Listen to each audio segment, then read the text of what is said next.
السلام علیکم اللہ وبرکاتہ. الحمدللہ رب العالمین والصلاة والسلام علی رسولہ الامین وعلی آلہ وصحبہ اجمعین. اعوذ باللہ من الشیطان الرجیم. بسم اللہ الرحمن الرحیم. ما اصابک من حسنۃ فمن اللہ وما اصابک من سیئۃ فمن نفسک وارسلناک للناس رسولا وکفی باللہ شہیدا. محترم بھائیوں اور بزرگوں، آپ حضرات کے سامنے آج کے درس میں سورہ نساء کی آیت نمبر 78 کو آپ حضرات کے سامنے تلاوت کیا گیا. اللہ تعالیٰ نے اس آیت کریمہ کے اندر خطاب اللہ کے نبی سے کیا، اور اللہ تعالیٰ نے نبی سے خطاب کرتے ہوئے ایک حقیقت کو بیان کیا. اور یہ آیت کریمہ بڑی اہم ہے، اسی لیے آپ تمام اس آیت کو بڑی اچھی طریقے سے سنیں. اللہ تعالیٰ نے فرمایا ما اصابک من حسنۃ فمن اللہ. اے نبی، آپ اس بات کو جان لو کہ آپ کو دنیا میں جو بھی اچھائی ملتی ہے فمن اللہ، اس کا تعلق اللہ سے ہے. وما اصابک من سیئۃ، اے نبی آپ کو جو بھی برائی پہنچتی ہے، جو نقصان پہنچتا ہے، فمن نفسک، یہ آپ کے اپنے گناہوں کی وجہ سے ہوتا ہے. وَأَرْسَلْنَاكَ لِلنَّاسِ رَسُولًا، اے نبی ہم نے آپ کو لوگوں کی طرف رسول بنا کر بھیجا ہے. وَكَفَى بِاللَّهِ شَهِيدًا، اللہ تعالیٰ آپ کے ہر کام پر اللہ تعالیٰ گواہ ہے. قرآن مجید کی آیت میں اللہ نے ایک حقیقت بیان کی ہے، خطاب اللہ کے نبی سے کیا. اور آپ اس بات کو جان لیں، اللہ تعالیٰ کا ایک اصول ہے قرآن مجید کے اندر کہ نبی سے اللہ تعالیٰ خطاب بہت اہم باتوں کی طرف اللہ تعالیٰ کرتے ہیں. جب کبھی بڑی اہم بات ہوتی ہے نا، اس وقت اللہ تعالیٰ خطاب اللہ کے نبی سے کرتے ہیں. کیوں؟ تاکہ بات کی اہمیت کو معلوم ہو. کیونکہ نبی سے بات کرنے کا خطاب ہو رہا ہے تو بات کتنی اہم ہوگی. کیونکہ نبی کوئی چھوٹی موٹی شخصیت نہیں، نبی کی شخصیت بہت اعلیٰ ہے، اور اتنی اعلیٰ شخصیت ہے کہ اللہ تعالیٰ اللہ کے نبی کو خطاب کر کے کہہ رہے ہیں، تو سوچیے کہ بات بھی کتنی اہم ہوگی. کیونکہ چھوٹی موٹی بات پر اللہ کے نبی سے خطاب کرنا یہ نبی کی شان میں گستاخی ہے، لیکن نبی کی شان میں اعلیٰ بات اللہ تعالیٰ کرتا ہے، اور خطاب اللہ کے نبی سے کر کر بات کی اہمیت کو سمجھاتا ہے. دیکھو کہ بات کتنی اہم ہے. تو اللہ نے فرمایا ما اصابک من حسنۃ فمن اللہ، اے نبی آپ اس بات کو جان لو کہ دنیا میں آپ کو کوئی بھی بھلائی ملتی ہے، اچھائی ملتی ہے، اس کا تعلق اللہ سے ہے. اب یہاں پر سوال یہ پیدا ہوا کہ بھلائی سے مراد کیا ہے؟ بھلائی سے مراد اس آیت کی تفسیر میں مفسرین نے لکھا ہے کہ بھلائی سے مراد انسان کو دنیا میں جو بھی، چاہے رزق ہو، چاہے اولاد ہو، چاہے اور بھی کوئی اچھائی کی چیزیں ہوں، یہ انسان کو جو بھی ہوتا ہے یہ اللہ کی طرف سے اس کا تعلق ہے. اب یہاں پر بھلائی سے مراد مدد بھی ہے، رزق بھی ہے، عافیت بھی ہے. یہ سب اللہ تعالیٰ کی طرف سے انسان کو ملتی ہے. کیا چیزیں ہیں؟ مدد، رزق، عافیت. یہ تینوں چیزیں جو ہیں اس کا تعلق اللہ کی طرف سے ہوتا ہے. تو معلوم یہ ہوا اللہ نے کہا ما اصابک من حسنۃ فمن اللہ، انسان کو زندگی میں جو کوئی بھلائی ملتی ہے اس کا تعلق اللہ سے ہے. اور بھلائی سے مراد تین چیزیں ہیں. ایک تو رزق ہے، ایک تو جو ہے انسان کے نیکیوں کی وجہ سے رزق ہے، اور دوسرا اولاد ہے، اور اسی طریقے سے تیسری چیز عافیت ہے. یہ تمام چیزیں اللہ کی طرف سے انسان کو ملتی ہیں. اور دوسری چیز اس آیت کے دوسرے ٹکڑے میں اللہ نے یہ بات بیان کی وَمَا أَصَابَكَ مِن سَيِّئَةٍ، انسان کو جو کوئی تکلیف ملتی ہے، جو کوئی نقصان ملتا ہے، فَمِن نَفْسِكَ، وہ خود اس کا ذمہ دار ہوتا ہے. مطلب کیا؟ زندگی میں انسان کو جو بھی تکلیف پہنچتی ہے، جو نقصان پہنچتا ہے، اس میں اس کے گناہوں کا بہت بڑا ہاتھ ہوتا ہے. معلوم کیا ہوا؟ نیکیاں کرنے کی وجہ سے، اچھائی کرنے کی وجہ سے انسان کو اللہ تعالیٰ کی طرف سے بھلائی ملتی ہے. اور گناہ کے کام کرنے سے انسان کو نقصان ہوتا ہے. کیسا نقصان ہوتا ہے؟ اللہ تعالیٰ نے قرآن مجید کی بے شمار آیتوں میں اس بات کی وضاحت کی. کہا اللہ تعالیٰ نے فرمایا ما اصابکم من مصیبت فبما کسبت ایدیکم ویعفو عن کثیر. اللہ فرماتے لوگو تمہیں زندگی میں جو کوئی مصیبت ملتی ہے، وما اصابکم من مصیبت، تمہیں زندگی میں جو کوئی مصیبت ملتی ہے، فبما کسبت ایدیکم، یہ تمہارے گناہوں کا نقصان ہوتا ہے، تمہارے گناہوں کی وجہ سے ملتی ہے. وَيَعْفُوَ عَنْ كَثِيرٍ، اللہ کی رحمت تو اتنی وسیع ہے کہ وہ تمہارے بہت سارے گناہوں کو معاف کرتا ہے. اللہ کی رحم و کرم ہے. معلوم کیا ہوا؟ قرآن مجید کی آیت میں اللہ نے یہ بات بیان کی کہ لوگوں تمہاری زندگی میں جو کوئی مصیبت آتی ہے یہ تمہارے گناہوں کی وجہ سے آتی ہے. معلوم یہ ہوا کہ انسان پر جو بھی مصیبت آتی ہے اس کا تعلق اس کے گناہ کا ہوتا ہے. قرآن مجید کی ایک اور آیت میں اللہ آتا ہے، سورہ روم کی آیت میں اللہ نے فرمایا ظہر الفساد فی البر والبحر بما کسبت ایدی الناس لیذیقہم بعض الذی عملوا لعلہم یرجعون. اللہ نے فرمایا بر و بحر میں، خشکی اور تری میں جو کوئی فسادات، جو کوئی نقصان انسان کو ملتے ہیں، بما کسبت ایدی الناس، اس میں انسانوں کے گناہوں کا بہت بڑا ہاتھ ہوتا ہے. اب سوال یہ پیدا ہوا، لوگ کہتے ہیں مصعب ہم ایمان والے ہیں، نمازی ہیں، روزے دار ہیں، متقی ہیں، پرہیزگار ہیں، ملتزم ہیں، متوع ہیں، مصعب پہ ہمیں نقصان کیوں ملتا ہے؟ اب نیکیاں کرتے ہیں نا، ہم اچھے کام کرتے ہیں، پھر ہمیں تکلیف کیوں پہنچتی ہے؟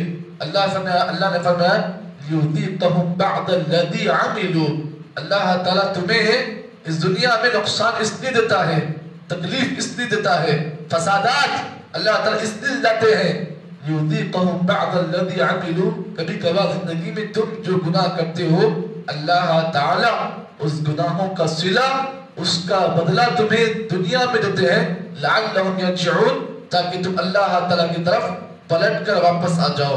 معلوم یہ ہوا کہ جب کوئی انسان گناہوں کے میدان میں آگے بڑھتا ہے تو آہستہ آہستہ انسان اللہ سے دور ہو جاتا ہے.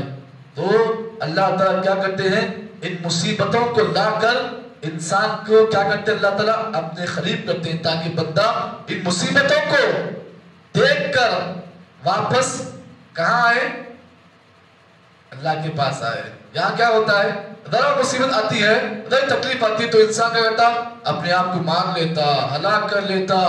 بسا اوقات اگر کوئی جذباتی ہے تو کیا کرتا؟ وہ ڈائریکٹ بلڈنگ پہ سے کودتا، یا پھر ریلوے ٹریک پہ لے کے سو جاتا، یا پھر اپنے آپ کو پھانسی دے کر مان لیتا.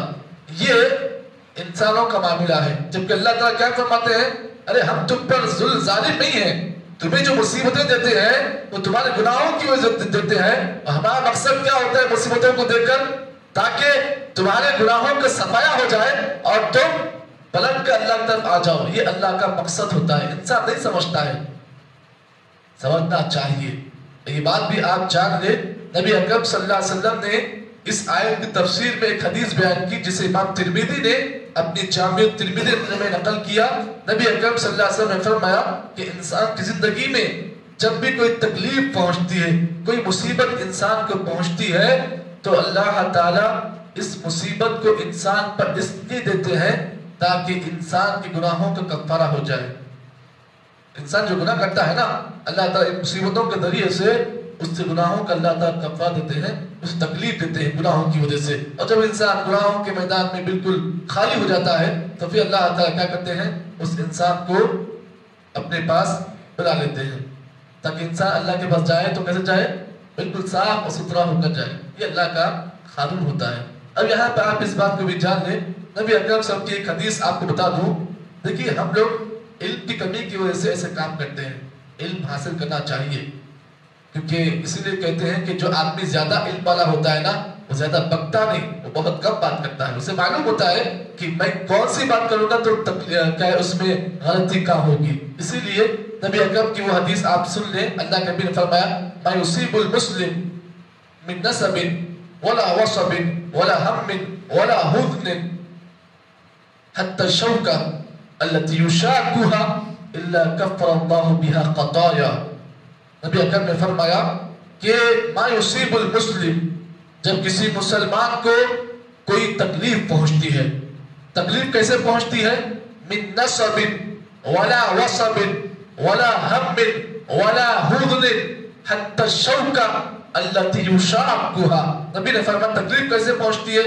انسان کبھی تھک جاتا ہے، نصب تھک کر انسان تکلیف میں آ جاتا ہے، وصب کہتے ہیں کہ انسان کو کوئی غم مل جاتا ہے، ولا ہم کوئی مصیبت انسان کو مل جاتی ہے، ولا حزن کبھی کبھار انسان مایوس رنجیدہ ہو جاتا ہے، حتی الشوکہ التی یشاکها، یہاں تک کہ انسان کے جسم میں اس کے پیر میں کوئی کانٹا چوبتا ہے،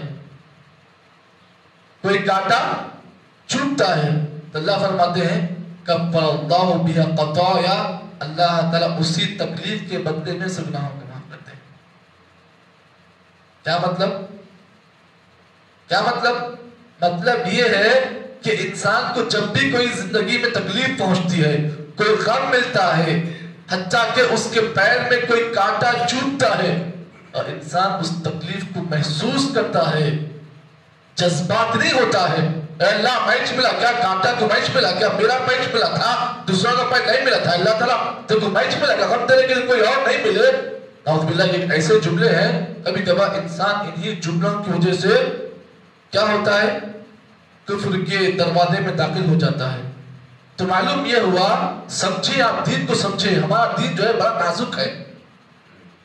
تو اللہ تعالیٰ اللہ کے نبی نے فرمایا کہ انسان کے پیر میں کوئی کانٹا چوبتا ہے تو اللہ تعالیٰ اس کانٹے کے چوبنے کی وجہ سے بھی انسان کے گناہوں کو اللہ تعالیٰ معاف کرتے ہیں. اسی لیے ہمیں اور آپ کو شریعت اسلامیہ نے بار بار بار بار بار بار کیا کرنے کا حکم دیا ہے؟ استغفار کرنے کا حکم دیا ہے. اور سب سے بہترین استغفار کیا ہے؟ سید الاستغفار. اللہم انت ربی لا الہ الا انت خلقتنی وانا عبدک جی وانا على عهدك ووعدك ما استطعت اعوذ بك من شر ما صنعت ابوء لك بنعمتك علي وابوء بذنبي فاغفر لي فانه لا يغفر الذنوب الا انت. کیا مطلب ہے اس دعا کا؟ کیا تاثیر ہے اس دعا میں؟ نبی اس دعا کو کیوں اتنا پڑھنے کا حکم دیا؟ اس لیے کہ اللہ کے نبی نے فرمایا کہ جو کوئی آدمی اس دعا کو اگر صبح کے وقت پڑھتا ہے صحیح ایمان کے ساتھ، صحیح یقین کے ساتھ، تو پھر یہ دعا ایسی ہے کہ انسان کو یہی دعا جنت میں لے جائے گی. لیکن شرط کیا ہے؟ ممکناً یقین رکھتے ہوئے پڑھیں. اور شام میں بھی جب بھی آپ شام کریں اس دعا پہ یقین کے ساتھ پڑھیں تو پھر یہی دعا ایسی ہے کہ آپ کو جنت میں لے جانے کے لیے کافی ہے. آخر اس دعا میں ایسا کون سا مسئلہ ہے کہ نبی نے اس دعا کو اتنا پاورفل کیوں بتایا؟